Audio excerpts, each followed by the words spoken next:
Good evening बच्चों। आज हम आपको इलेक्ट्रोमैग्नेटिक इंडक्शन में एक बहुत अच्छा टॉपिक पढ़ाने जा रहे हैं, mutual inductance of two long coaxial solenoid. Coaxial का मतलब होता है कि दोनों जो कॉइल हैं उनकी जो लाइन ऑफ एक्शन है, जो उनका एक्सेस है वो सेम होना चाहिए। जैसे मान लीजिए ये हमारे पास एक लॉन्ग कॉइल है, सोलेनॉइड है, प्राइमरी कॉइल। इसको हम प्राइमरी कॉइल का नाम देते हैं और जिसकी लंबाई L है। और ये प्राइमरी कॉइल में करंट फ्लो हो रही है I1। इसको हम मान लें कि I1 करंट इसमें फ्लो हो रही है और जिसका क्रॉस सेक्शन एरिया कॉइल का A है और उसमें नंबर ऑफ टर्न्स N1 है। ये प्राइमरी के लिए है, ये मैं लिख रहा हूं प्राइमरी के लिए। अब बात करते हैं सेकेंडरी कॉइल। तो जो प्राइमरी कॉइल है उसमें हमने करंट फ्लो कराई, उसके अंदर मैग्नेटिक फील्ड क्रिएट हुआ और सेकेंडरी कॉइल जस्ट इसके बिल्कुल जस्ट इसके ऊपर वुंड है सेकेंडरी कॉइल। तो आप इस तरह से इसको समझ सकते हैं, देख सकते हैं ये प्राइमरी कॉइल है और इससे थोड़ी शॉर्टर सेकेंडरी कॉइल है जस्ट इसके ऊपर। दोनों का क्रॉस सेक्शन एरिया अप्रॉक्स हम सेम ही मानेंगे, यानी कि जो ये मैग्नेटिक फील्ड क्रिएट कर रही है वो इसके अंदर भी जाएगा क्योंकि ये इससे लिंक्ड है, ये इससे जो है अटैच्ड है, आप कह सकते हैं इसके। और दोनों एयर कॉइल्ड है, दोनों में एयर है। तो अब देखिए यहां पर सबसे पहले हम ये देखेंगे कि जो प्राइमरी कॉइल है, अच्छा अब सेकेंडरी कॉइल में नंबर ऑफ टर्न्स हमारा, सेकेंडरी कॉइल में हम ये माने कि नंबर ऑफ टर्न्स N2 है। तो जब हमने प्राइमरी कॉइल में करंट फ्लो कराई तो उसके अंदर जो मैग्नेटिक फील्ड क्रिएट हुई, वो मैग्नेटिक फील्ड कितनी क्रिएट हुई ये आपको पता है, आपने पढ़ा हुआ है, होता है फॉर्मूला म्यू नॉट NI, ये आपने पढ़ा है। लेकिन यहां पे दो कॉइल हैं इसलिए I1 यहां हम ले लेंगे और N जो है number of turns per unit length है। मान लीजिए इसकी लंबाई प्राइमरी कॉइल की L है तो नंबर ऑफ टर्न्स इसमें हमने आपको बताया कितना, N1। तो क्या हो जाएगा बच्चों, N1 अपॉन L। ये हमारा मैग्नेटिक फील्ड प्राइमरी कॉइल का आ गया।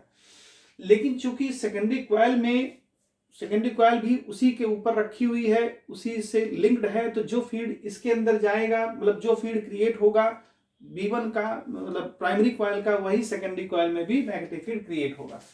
तो कितना क्रिएट होगा, तो अब हम ये देखें कि देखिए फ्लक्स, हम देखें फ्लक्स, क्योंकि फील्ड जो है जब जाएगा और उसको हम चेंज करेंगे तो फ्लक्स क्रिएट होगा।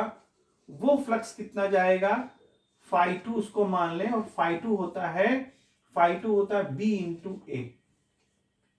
फाइ इजिकल होता है B इंटू ए, ये आपने पढ़ा है क्लास 10 में। तो B हमारा क्या हो जाएगा, mu naught N1 I1 upon L और एरिया A।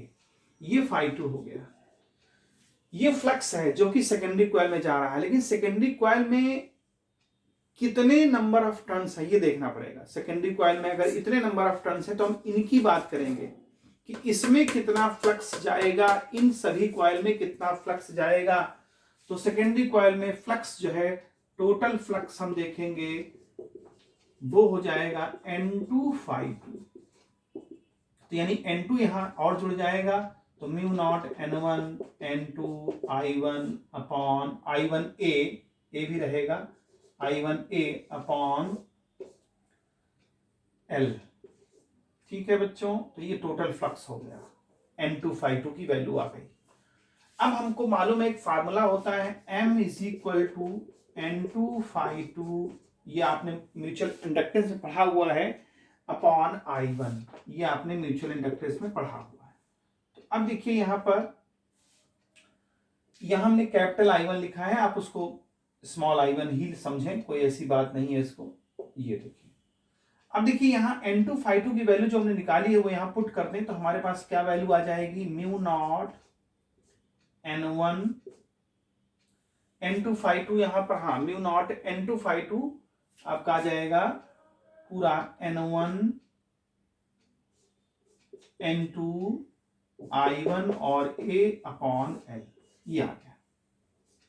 ये दोनों कॉइल से जो लिंक्ड म्यूचुअल इंडक्टेंस है, कोफिशिएंट ऑफ म्यूचुअल इंडक्टेंस है, ये वैल्यू आ गई।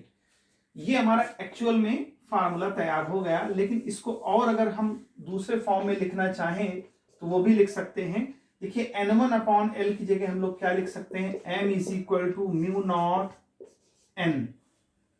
N1 कह दीजिए इसको, और N2 I1A, ये हमारा, अच्छा I1 तो यहाँ कैंसिल हो जाएगा, देखिए I1 यहाँ हम लिखना भूल गए, ये I1 कैंसिल हो जाएगा, तो ये I1 नहीं बचेगा यहाँ पर, यहाँ सिर्फ इतना फार्मूला बचेगा।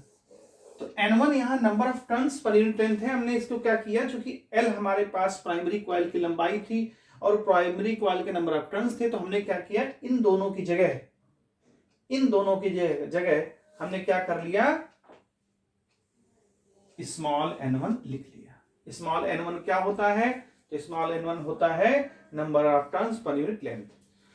अब यहां पर समझने वाली बात है कि जैसे कोई ऑब्जेक्टिव क्वेश्चन पूछ लिया जाए कि म्यूचुअल कोएक्सियल सोलेनॉइड में अगर हम बीच में एयर की जगह प्राइमरी कॉइल में अगर कोई आयरन की कोर रखते हैं तो क्या होगा, तो अगर आयरन कोर रखेंगे तो M जो है इंक्रीज कर जाएगा। If iron core is introduced, अगर आयरन कोर इंट्रोड्यूस किया जाएगा तो M की वैल्यू में बढ़ोतरी हो जाएगी। तो उम्मीद है बच्चों ये चीज समझ में आई होगी, ठीक है, और अगर कोई प्रॉब्लम है तो आप कमेंट सेक्शन में पूछ सकते हैं। गुड बाय बच्चों।